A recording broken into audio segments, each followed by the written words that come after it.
Okay, folks, continuing on in your WordPress setup series, we are going to get into widgets today.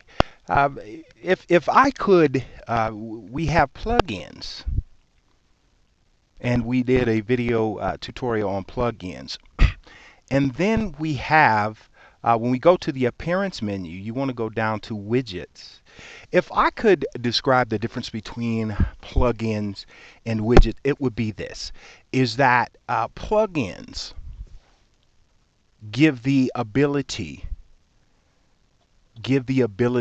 for widgets to function, and plugins provide the platform mostly for plugins to function. It is I mean, when you say plugin, that's exactly that's kind of what it is. They mean just like plugging an electric cord into an outlet. You know, the plugin is there.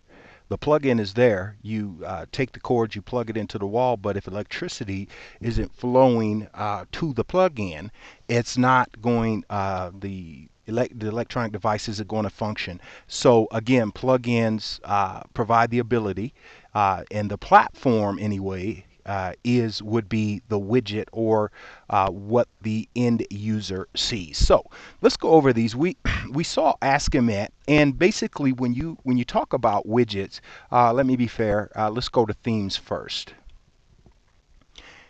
There's a couple. There's many ways, but let's go. You could actually, if you wanted to start, you could go to themes, and then you could go to widgets from here, or you can actually go and just drop down straight on the appearance menu.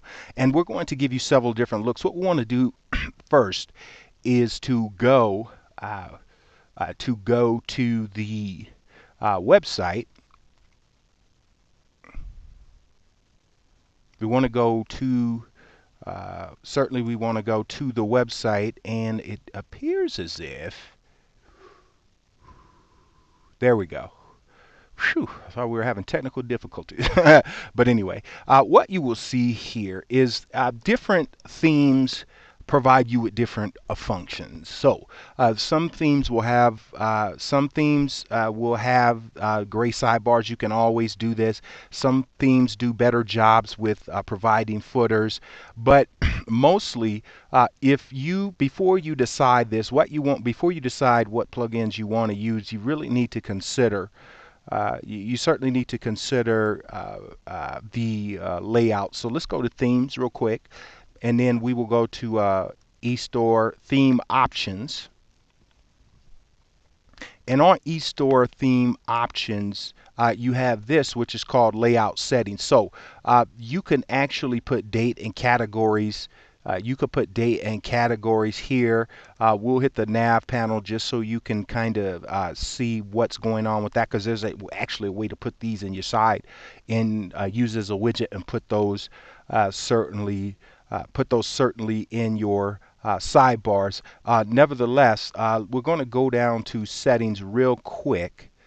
And when we go to settings, again, you have to understand that writing, reading, discussion, media, all of these things play into the look of your website, just as does widgets. So don't neglect to understand what you are trying to do before you ever get to this point. Remember, we spent so much time on pages because each page they go to, depending on your settings, they're going to see this sidebar. So right now you saw that we have nothing there. So before we had this plugin in here, which was the Ultimate Follow Me, and we showed you what to do for this, and we told you with this you want to take people straight to your page if that's what you want, if that will not hurt what you are trying to communicate on site. So many times we've seen clients, and we had to clean their sites up for them, but we've seen them, they said, well, we're not getting sales.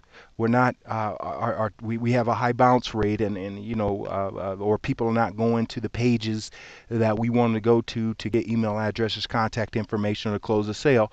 Well, when we checked their statistics, uh, a lot of those clients were going to their social media site. So what we're saying is this: make sure if you use this as a widget, which this is a plugin, turns into a widget with functionality on the website. However, make sure that this is what you want to do, because from a direct sales standpoint, I'm going to tell you the only reason we are putting this on here is so that you might see what it looks like and understand the function. But when we go to when we set the site up to run it to the top of Google, actually, what we're going to do, these aren't going to be present on this page anyway, on our home page anyway, because this is going to take them away from our direct offer. All we're saying is make sure this is what you want to do before you do that, because that's just some advice from us. So when we go here, we put the widget there. So when we go there, we see the first widget. The next thing we want to tell you before we go further is make sure your sidebar isn't too busy. Let me show you an example of a sidebar that is, let me show you the example of a sidebar that's too busy.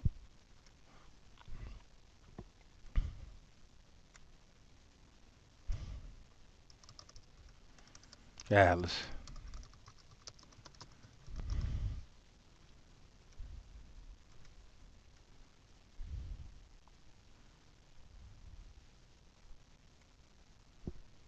no.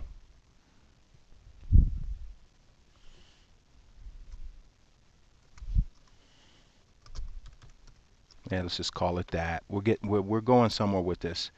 Stick with us, folks. Hey, let us show you something. Okay, we save that. Let's close. We save that again. Let's close. Well, we can even do this. I'm not even going to save anything on there.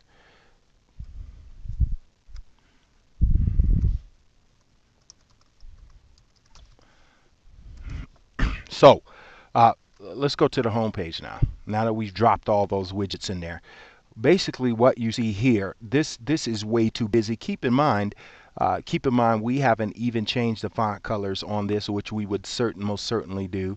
We got a search site here. Then we didn't even fill this out. Then we got about me, which we didn't fill out. Then we got this. This is not to mention a contact me. Dude, all we're saying, folks, is make sure that whatever message you are trying to communicate here, or whatever page it's on, isn't lost, and you're not losing traffic to other non-revenue generating pages because you want your website to look cool, because cool doesn't make money. That's just how it is. If you want to see cool websites, go to page 3 of Google and start going back. You're going to see some really cool website, but the problem is they're not on page 1. So that, you see, that's the issue there. So we're going to boy, what we're going to do is we're going to see if we can get all that stuff off there now. So, okay, we're going to dump this stuff. When you want to take something off, left click and this little cross thing will come up, and you'll drag over here, and you can see deactivate on top next to available widgets, the red writing there. So that's all really you have to do. So what we're going to do is drag all of this stuff off there, and so we can give you some different looks and different considerations. Calendars, outside of Hello Dolly, which is a pet project of the founder of WordPress, I've never seen a more useless plugin than Calendar. Now that's just my opinion, but let's go back to our home page. Now nothing's there, so let's start building this thing, and I'm going to act as if, hey, we are really trying to get something done. So let's just assume we don't know why these things keep popping up, but we are going to yeah, we're going to get those out of there. So let's see what's going on there. Maybe we got a now. So we're just going to assume that we are actually trying to just get some contact information from people. Now we do have a contact me page. Remember that. However, I will with redundancy with websites. There's one thing that if you are trying to capture email addresses or contact information, I think it's okay to have a contact me page and contact on the sidebar. So let's just say you have something like a ClickBank offer or something like that, and we'll actually try to do that here pretty quick. However, when you have what's called HTML code, and you'll get to know what that is pretty quick, what you want to do is you can use this and you want to drag that over to your bar. Now, what we're going to do, and we don't think it's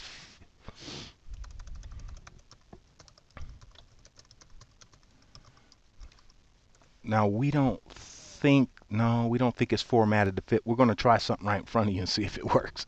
We could bomb, folks. So don't take that as an attack on expertise. We just thought of this, so and we blindly believe in trying it. So this is actually something that you would want to consider if you just need if you need a simple plugin. What we want you to do is go to Google, and we found out that although it has been around since almost the beginning of WordPress, we found, and we're going to do a syntax search. Remember,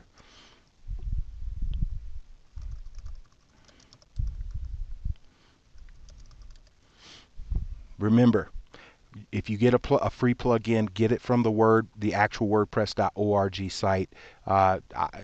Just trust us on that. You just trust us. So you do a syntax search, and basically when you get here on WordPress, and we are going to actually the next video tutorial we're going to do is going to oh wow, oh, let us tell you about this. There was a Protect IP Act. It's SOPA. So you want to wow, I didn't know WordPress was involved with this, but let me explain this to you. Wow, we're gonna capture this screen because this is really big. We've never seen a WordPress site down. So basically SOPA, basically the heart of this is about dangerous internet legislation. As with anything, people in power, the person who's trying to push this through by buying your congressmen and my congressmen and your senators and my senators is a guy called Rupert Murdoch, and he has a lot of media holdings. We won't go into all of that, but basically anytime the powers that be can't control something, they will actually try to force through legislation, and this is just the first step in them trying to control, folks, the internet. I strongly urge you to write your congressman right now, and it won't be too late by the time you get this video, but I strongly urge you to get involved with this. This is totally amazing that WordPress is involved. Let's see another one, and this is kind of off topic, but folks, this is historic. Let's see if Wikipedia was down the 17th, we heard anyway. No, they're back up. So this is big. Rupert Murdoch is a rich man. He tries to control everything. He can't control the web. And I'm going to tell you something. Google doesn't even control the web. Google controls search. But that isn't controlling the web. Even if they blacklist your website, people can still type in website address and get to your website. So Google doesn't control the internet. They just control search. So